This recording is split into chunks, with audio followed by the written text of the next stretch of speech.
Obiora had become a hero in his village. His bravery and wisdom brought peace and prosperity to his people.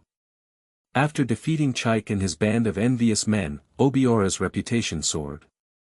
The king honored him with a special role as the chief protector of the village. He was given a seat at the king's council, and his opinions were highly valued. But as Obiora's fame grew, so did the jealousy of those who could not bear to see him succeed. Among them was a secret society known as the Akam's Brotherhood, a group of powerful men skilled in the dark arts of juju. They were determined to bring Obiora down and reclaim the influence they had lost because of his heroics. One evening, as the sun dipped below the horizon and the village prepared for the night, Obiora was called to the palace. The king, flanked by his advisors, looked troubled. "Obiora," the king began, "a new threat has emerged. Bandits have been terrorizing our neighboring villages. They say these bandits possess unnatural strength and cannot be defeated by ordinary means." Obiora nodded, his resolve unwavering. "I will investigate, your majesty. I will do whatever it takes to protect our people." As Obiora prepared for his journey, little did he know that the Akam's Brotherhood had already set their plans in motion. They had consulted with the most feared witch doctor in the region, a man named Ojukwu, who had crafted a powerful juju that would steal Obiora's manhood, rendering him powerless and humiliated. Under the cover of darkness, the Brotherhood gathered in a hidden clearing deep within the forest. Ojukwu, dressed in dark, intricately woven robes adorned with symbols of power, began the ritual.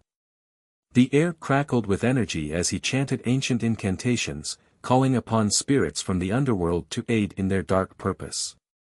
Ease, the leader of the Akam's Brotherhood, stood with his eyes narrowed in anticipation.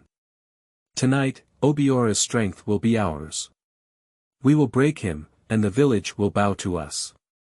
The ritual was gruesome and filled with dark symbols and sacrifices.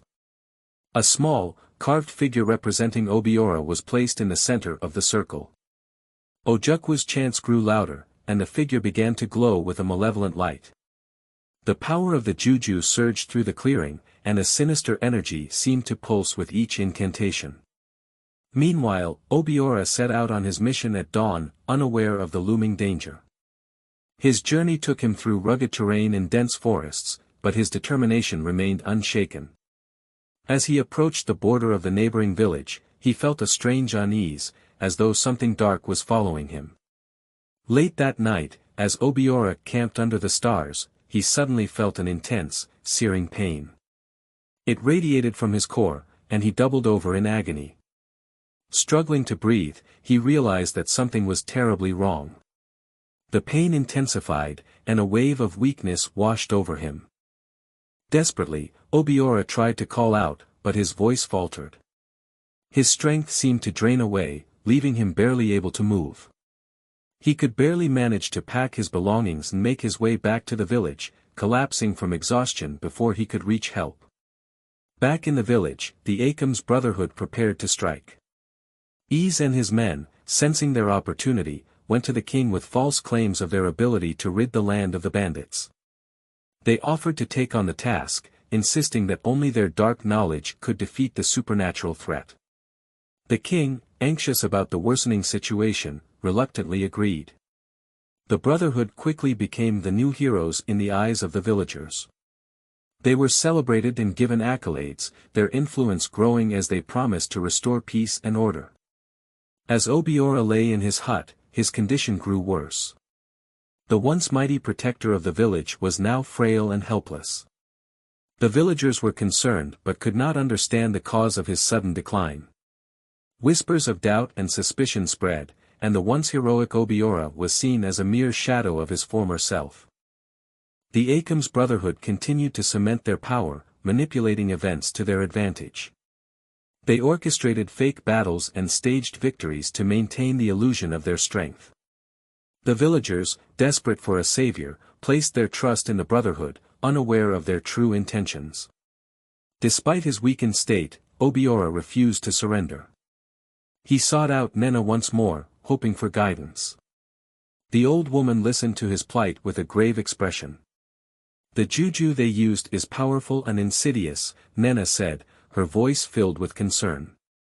To break its hold, you must perform a counter-ritual. It will require immense strength and courage, but it is the only way to reclaim your power. With Nena's guidance, Obiora set out on a perilous journey to find the rare ingredients needed for the counter-ritual. He had to traverse treacherous terrain, overcome dangerous creatures, and face his deepest fears. Each step was a test of his resolve, but he was driven by the need to protect his village and restore his honor. Meanwhile, the Akam's Brotherhood continued their reign, but cracks began to show in their facade. Their manipulations and false claims started to unravel as some villagers began to question their motives. The true nature of their actions began to emerge, and unrest grew among the people. On the eve of the counter-ritual, Obiora returned to the village with the necessary ingredients. The ritual was grueling and required not only physical strength but also mental fortitude. Obiora performed the ritual with unwavering determination, and as he chanted the sacred words, the dark energy began to dissipate. A dramatic change came over Obiora. His strength gradually returned, and the pain that had plagued him vanished. With renewed vigor, he prepared for the final confrontation with the Akam's Brotherhood. The day of reckoning arrived. Obiora, now fully restored, confronted Eze and his followers before the gathered villagers. He exposed their deceit and the dark juju they had used to weaken him. The truth sent shockwaves through the village, and the Akam's Brotherhood was condemned. The villagers, seeing Obiora's return to strength and honor, rallied behind him. The king, recognizing the bravery and resilience of Obiora, reinstated him as the chief protector. The Akam's Brotherhood was banished, and their influence over the village was broken. Obiora's victory was not just a personal triumph but a restoration of justice and integrity. His story became a testament to the power of perseverance and the unwavering spirit to protect those one loves. The village once again thrived under Obiora's guidance, and peace was restored. The legend of Obiora, the hero who overcame darkness and deception, continued to inspire generations to come.